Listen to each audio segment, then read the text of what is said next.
எத்தனை பேர் தப்பாக பிறந்தவன்னு சொல்லியிருப்பாங்கல்ல, சொல்லியிருப்பாங்களே இல்லையா? மரியாள் வேசித்தனம் பண்ணி பிள்ளை பெற்றாள் என்று துன்மார்க்கர்கள் பேசியிருப்பார்களே, கொடியவர்கள் பேசியிருப்பார்களே, சந்தேக பிராணிகள் பேசியிருப்பார்களே, யோசேப்பை பற்றி குழப்பியிருப்பார்களே. ஆனால் இருதயத்தில் பரிசுத்தம் உள்ளவள், சிந்தனையில் பரிசுத்தம் உள்ளவள், அவதான் பரிசுத்த ஆவியினால் அங்கே ஒரு கர்ப்பம் உண்டாயிற்று. ஆனால் உலக பிரகாரமாய் மக்களுடைய பார்வையில் தீட்டுப்பட்டிருக்கிறது அந்த சம்பவம். கடவுள் மனுஷனுக்கு வயிற்றில் பிறக்க முடியுமா? வீணா பட்டிமன்றம் வச்சா என்ன பதில் சொல்ல முடியும்? தேவன் எப்படி ஒரு ஸ்திரீனுடைய வயிற்றிலே பிறப்பார்? ஒரு கேள்வி எழுந்தது. அதை பரிசுத்தம் பண்ணுவதற்குத்தான் யோவானுடைய நதிக்கரையில் யோவானத்துக்கு முன்னாடி நின்றார் தேவன். அந்த யோவானை எழுப்புவதற்கு தேவன் எவ்வளோ ப்ராஜெக்ட் போடுறாரு பாருங்க. எலிசபெத்தை ஆயத்தப்படுத்துகிறார்.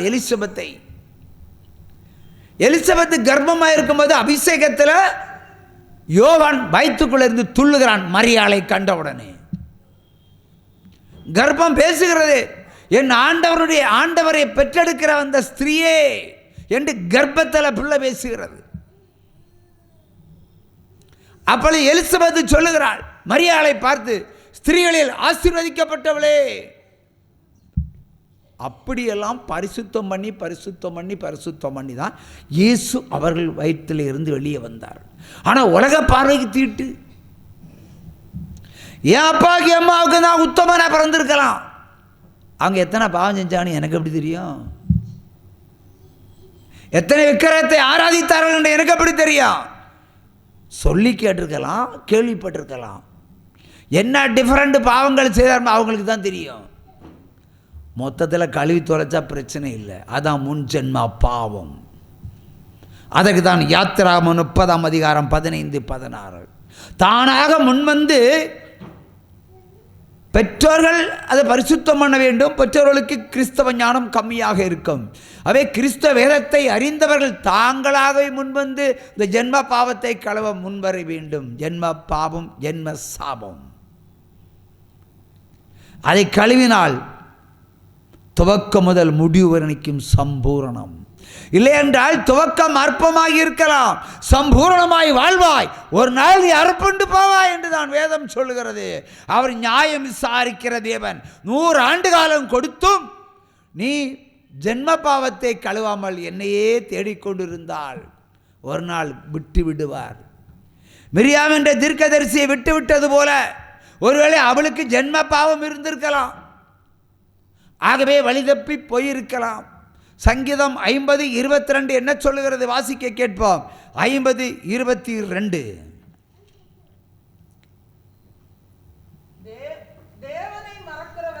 தேவனை மறக்கிறவர்களே இதை சிந்தித்துக் கொள்ளுங்கள்,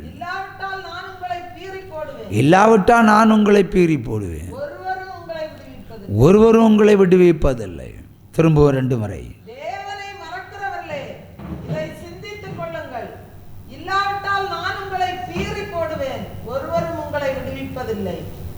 தேவனை மறக்கிறவர்களே இதை சிந்தித்துக் கொள்ளுங்கள், இல்லாவிட்டால் நான் உங்களை பீறி போடுவேன். எதை சிந்தித்துக் கொள்ள வேண்டும்? நான் உங்களை பீறி போடுவேன், கீறி போடுவேன். ஒருவரும் உங்களை காப்பாற்ற முடியாது, எந்த மருத்துவமனையும் கூட்டிகிட்டு போக முடியாது. கர்த்தர் கீறி போட்டால் பீறி போட்டால் விடுதலையே கிடையாது. அப்போ தினகரன் அவர்களை எடுத்துக்கொள்வோம். அவர் கிட்னி ப்ராப்ளம், அவரை காப்பாற்றி இருக்கலாம். குடும்பத்திலே ஒருவர் கிட்னியை கொடுக்கலாம், இல்லை உலகத்தில் 1000 லட்சம் கிட்னிகள் அவருக்கு என்னது இலவசமாக கிடைத்திருக்கும். இல்லை என்றால் என்ன விலை கொடுத்தும் ஒரு கிட்னியை வாங்குவதற்கு பணம் அவர்களிடத்தில் உண்டு. ஆனாலும் கர்த்தர் ஜீவனை எடுக்க தீர்மானித்த பிறகு ஒருவராலையும் காப்பாற்ற முடியாது. இப்போ தினகரன் ஐயா அவர்களையே காப்பாற்ற முடியவில்லை. ஆகவே நீங்கள் தேவனை மறந்தால் உங்களை காப்பாற்ற யாராவது வர முடியுமா? முடியாது.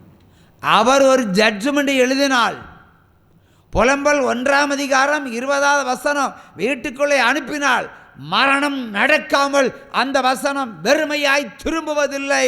சிங்கக்கேவியோ சூளை நெருப்போ அவர் என்னை காத்திடுவார். சிங்கக்கேவியோ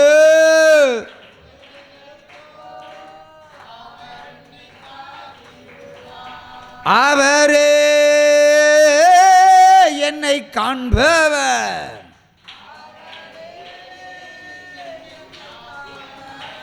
அவரே என்னை காப்பவர்.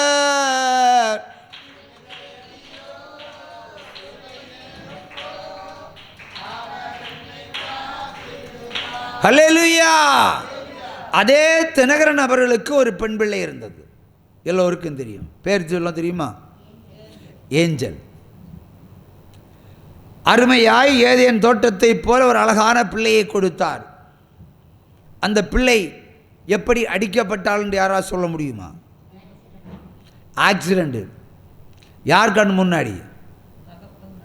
தகப்பன் கண் முன்னாடி. அதாவது உலகம் எங்கும் சுவிசேஷம் அறிவித்து எத்தனை கோடி மக்களை தேவன் பக்கம் திருப்பின அவருடைய அன்பு பிரசங்கத்தினால் எத்தனை பேர் ரட்சிப்பை கண்டவர்கள், எத்தனை பேருக்கு உயிர் கொடுத்த ஊழியம். தன் கண்களுக்கு முன்பாகவே விபத்து ஏற்பட்டு ஸ்பாட் அவுட். ஏன், எதற்கு என்று ஒரு கேள்வியை இப்ப கேட்டு பாருங்க. அவரும் சுமார் 2 மாதங்கள் மகளுடைய இறப்பினால் ஊழியம் செய்யாமலே துக்கப்பட்டு அறையிலே படுத்து கிடந்திருக்கிறார் என்று சொல்லப்படுகிறது அவருடைய சாட்சியின் மூலம். மறுபடியும் தேவன் தரிசனமாய் ஒரு ஏஞ்சல் அல்ல, உனக்கு 1000 ஏஞ்சலை தருவேன் என்று சொல்லி மறுபடியும் உற்சாகத்தோடு ஊழியத்தை அவர் எடுத்துக்கொண்டார். ஆனால் அவர் சாகும் வரைக்கும் ஏஞ்சலுக்காக அழாத நாளே இல்லை. உற்சாகமா கையை தட்டுங்க.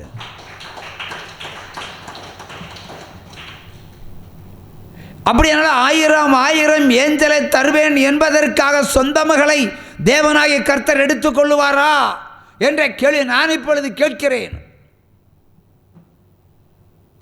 ஜென்ம பாவம் நின்று கொல்லும், ஜென்ம சாபம் நின்று அழிக்கும். ஒருவேளை இவர் தேவனுக்காக பணி செய்திருக்கலாம், தன்னுடைய ஜென்ம பாவத்தை இல்லை என்றால் முற்காலத்தினுடைய பிதாக்களுடைய அக்கிரமத்திற்காக பாவ நிவாரண பலி செலுத்தாமல் இருந்திருக்கலாம். ஆகவே அதற்கு பரிகாரமாய் கண்களுக்கு முன்பாகவே ஒரு ஜீவனை எடுத்துக்கொண்டார். உற்சாகமா கையை தட்டுங்க. அவர் கையளிக்காமல்,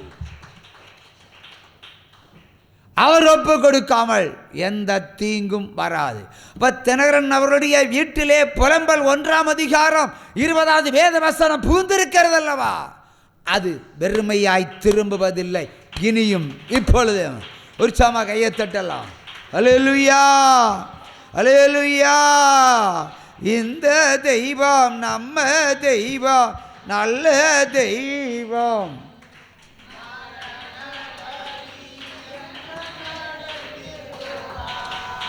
இந்த தெய்வம் நம்ம தெய்வம்,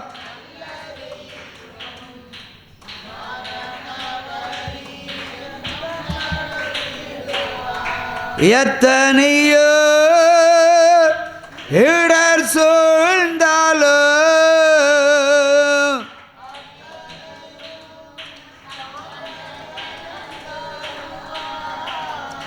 அந்தி சந்தி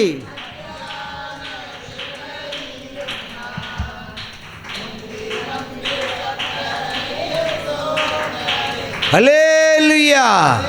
எரேமியா 18ஆம் அதிகாரம் 17வது வசனத்தை வாசிக்க கேட்போம்.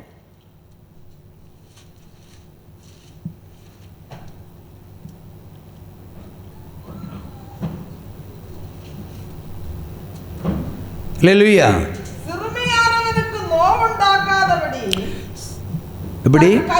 சிறுமையானவனுக்கு நோவுண்டாக்காதபடி தன் கையை விலக்கி வட்டியும் பொலிசையும் வாங்காமல் இருந்து என் நியாயங்களின்படி செய்து என் கட்டளைகளில் நடந்தால் அவன் தன் தகப்பனுடைய அக்கிரமத்து நிமித்தம் சாகாமல் பிழைக்கவே பிழைப்பான். அல்லேலூயா, அல்லேலூயா.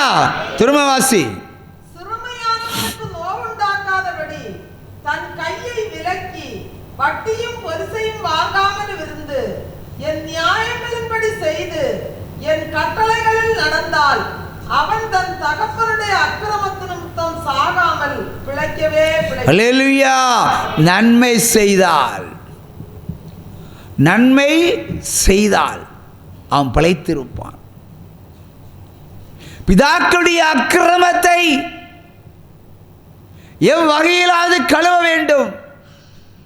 கழுவினால் ஜீவனை கொடுத்திருப்பார்.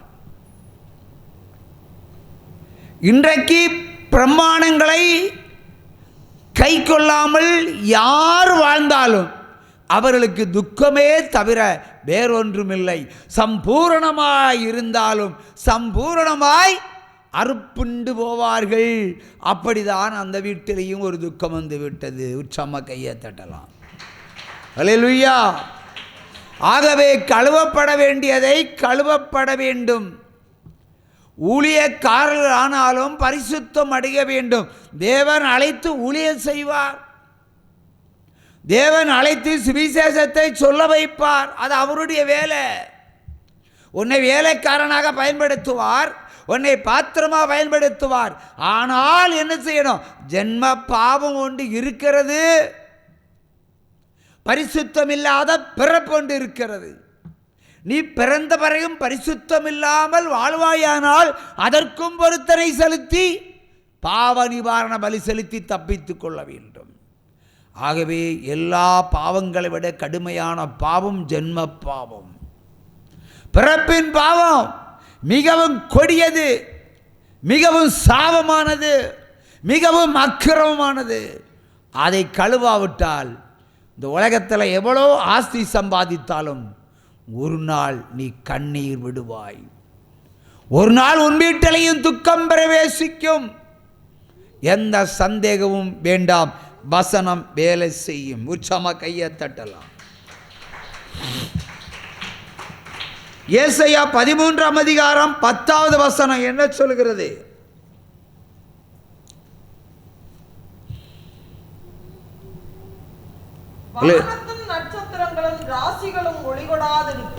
வானத்துடைய நட்சத்திரங்களும் ராசிகளும் அன்றைக்கு ஒளி கொடாமல் இருக்கும். நீ கைவிடப்படுகிற வேளையில் உனக்கு எப்பக்கமும் இருளும் அதிகாரமாகத்தான் இருக்கும். சூரியன் உதிக்கையில் கூட இருண்டு போகும். சூரியனாய் இருந்த தேவனாகிய கர்த்தர் இனி உன்னிடத்தில் கிரியை செய்ய மாட்டார். உன் சந்திரன் இனி ஒளி கொடாமல் இருக்கும். சூரியனும் சந்திரனுமாகிய தேவனாகிய கர்த்தர் உன் வீட்டில் பிரகாசிக்காவிட்டால் வீட்டிலே பிண குவியல்கள் உண்டாகும். உற்சாம கையை தட்டலாம். ஏசாயா 5ஆம் அதிகாரம் 25வது வசனத்தை வாசிக்க கேட்போம்.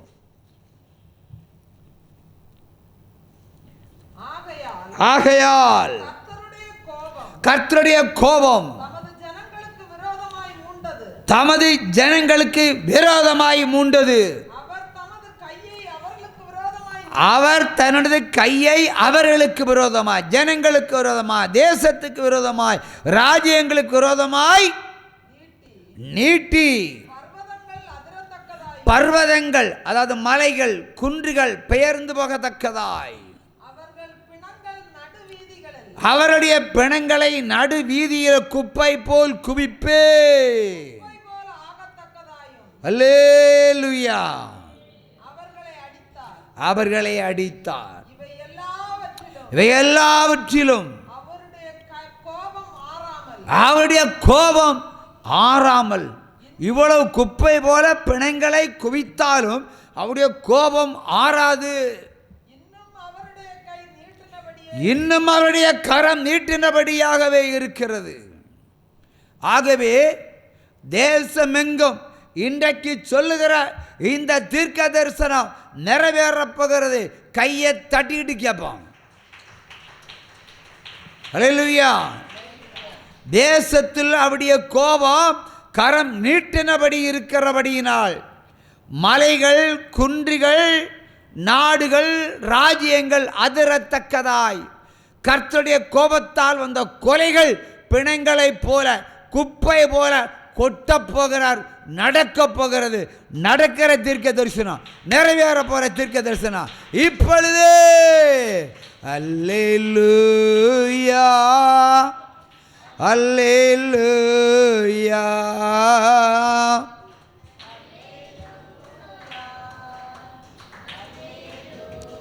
அல்லேலூயா, அல்லேலூயா, அல்லேலூயா, அல்லேலூயா, அல்லேலூயா, அல்லேலூயா. எசேக்கியேல் 18 அதிகாரம்